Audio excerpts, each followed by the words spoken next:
Unang-una, yung suka natin, yung sarap ng sukang apple cider vinegar. Oh, so apple cider vinegar ang gamit mo.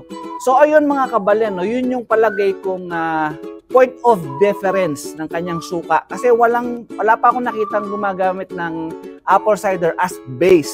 So siya pa lang ang alam kong gumagamit ng apple cider. Okay. Ayun. So kailangan sasalok pa ng mga sibuyas. Ayan, ganyan.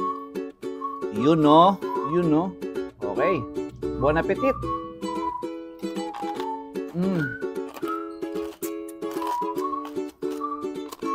Grabe ang sarap na suka. Ito just to be sure lang ito yung meron na akong gustong patunayan Titikman ko siya as it is. Oh. Tama nga ako mga kabalen. Nandun yung lasa ng apple cider. As in talagang malalasahan mo yung lasa ng apple cider. Pero hindi siya overwhelming. Kasi tikman mo ang apple cider as it is itself. Pag tinikman mo siyang ganon, masakit sa leeg. Parang napakatapang nung pagkasuka niya. Pero dito, paano mo nagawang paano nagawang in-neutralize yun, yung tapang ng apple cider? Grabe. Nauubos ko tong kanin na to. Sobrang sarap. Sobrang complimented niya yung lasa nung pagkain sa suka. Tapos may kanin pa. Mapaparami ka talaga ng kain. Grabe, sobrang sarap nito.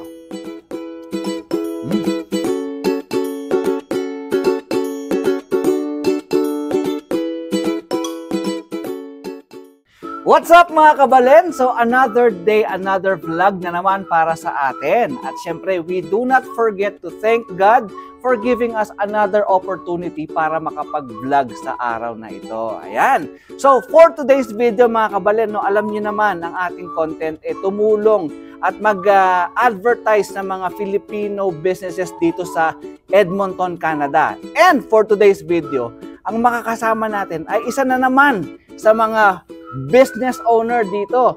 Walang iba kundi si Sir Levy Reyes na isang full-blooded Kapampangan. Ayan. So, Koyang Levy, hi po ka rin kaya katamong kabalen.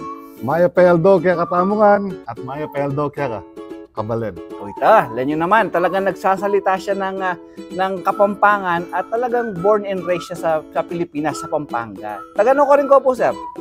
Taga-Magalang, Pampanga ako. Ayun, so taga-Magalang po siya sa atin sa Pampanga. And eto na, nandito siya para tikman natin or mabigyan tayo ng experience sa kanyang napakasarap na gawang suka. Walang iba kundi ang Toby's Sukang Manyaman. Ayan. And nakita nyo naman, di ba mga kabalen, ang daming mga pagkain dito courtesy of Sarap Restaurant. Ayun.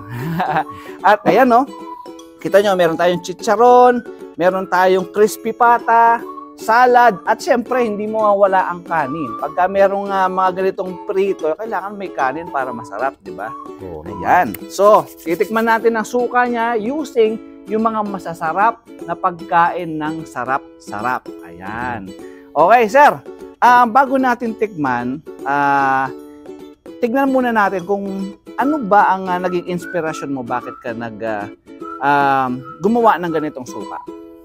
Unang-una, yung suka natin, yung sarap ng sukang apple cider vinegar. Oh, so apple cider vinegar ang gamit mo. So ayun mga kabalen, no, yun yung palagay kong point of difference ng kanyang suka. Kasi wala pa akong nakitang gumagamit ng apple cider as base. So siya pa lang ang alam kong gumagamit ng apple cider. Okay. Bali, spice apple cider vinegar sauce. Ayun. Nagawa siyang sauce. Ayan. At maliban doon, yung health benefits niya ay napakaganda. Lalo na, takot tayong kumain ng mga crispy pata. Takot tayong kumain. Putok-batok yan, sir eh. Oo. Ngayon, mababalansin ng apple cider vinegar. Oh, okay. Ayos yun. So, eto na mga kabalen, no?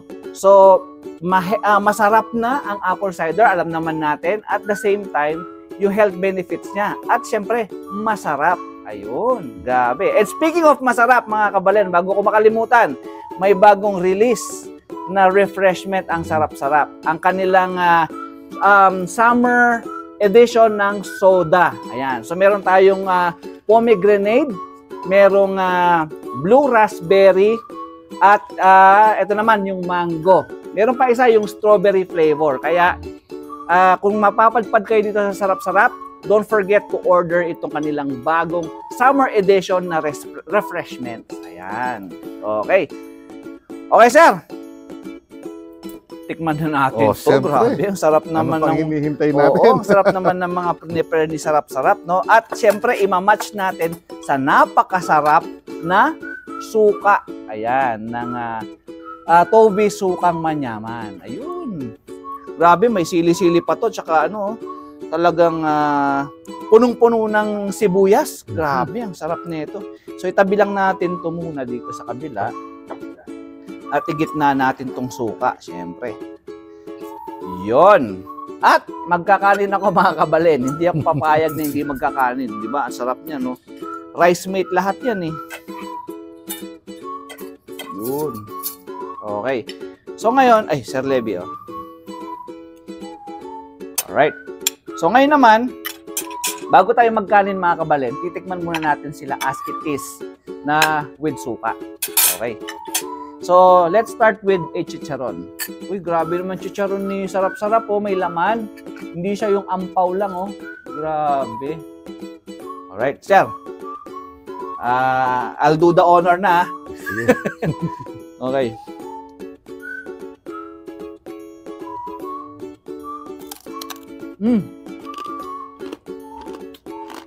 Grabe lutong.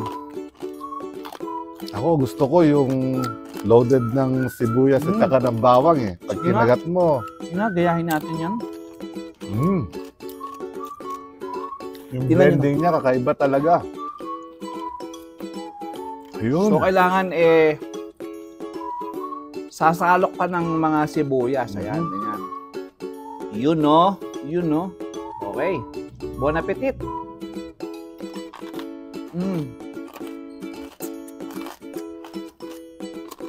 Grabe, sarap na suka. Naamoy mo yung kakaibang aroma. Ito just to be sure lang ito yung meron na akong gustong patunayan Titikman ko siya as it is. Oh. Tama nga ako, mga kabalen. Nandun yung lasa ng apple cider. As in talagang malalasahan mo yung lasa ng apple cider. Pero hindi siya overwhelming. Kasi tikman mo ang apple cider as it is itself. Pag tinikman mo siyang ganon, masakit sa leeg, parang napakatapang nung pagkasuka niya. Pero dito, paano mo nagawang paano nagawang i-neutralize yung tapang ng apple cider? Siyempre, yung tamang timpla ng salt and sugar, and then onion, garlic, at saka konting chili. Kasi yung iba, ayaw ng manghang. Oo. So, naglagay na rin ako ng isang sili doon. Para sila na magdikdik kung gusto nila. Kung gusto nilang mas manghang. Ayun. So, ayun, mga kabalen, no? Nag-complement yung mga sangkap niya kung paano niya ginawang flavorful yung base ng apple cider. Kaya hindi overwhelming yung acidity ng apple cider vinegar. Nandun yung sarap, nandun yung linamnam, pero hindi masakit sa lalamunan. Ang galing, sir. Ang galing ng pagkagawa. Ayos. Wow. Okay. Crispy pata? Oh, crispy pata. Let's go. Ay, kinakamay ko talaga eh. Okay lang yan. Okay, tikman muna natin ang crispy pata muna with suka.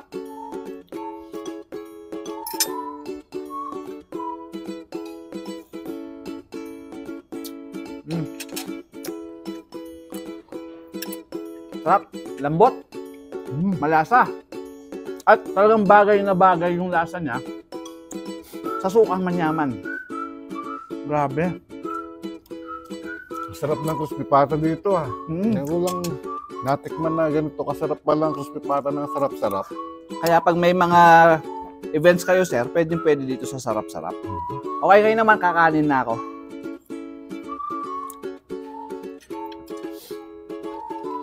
Okay. Okay, kung merong shot puno, ito, subo puno. Let's go. Ako gusto ko yung may sibuyas talaga sa taas eh.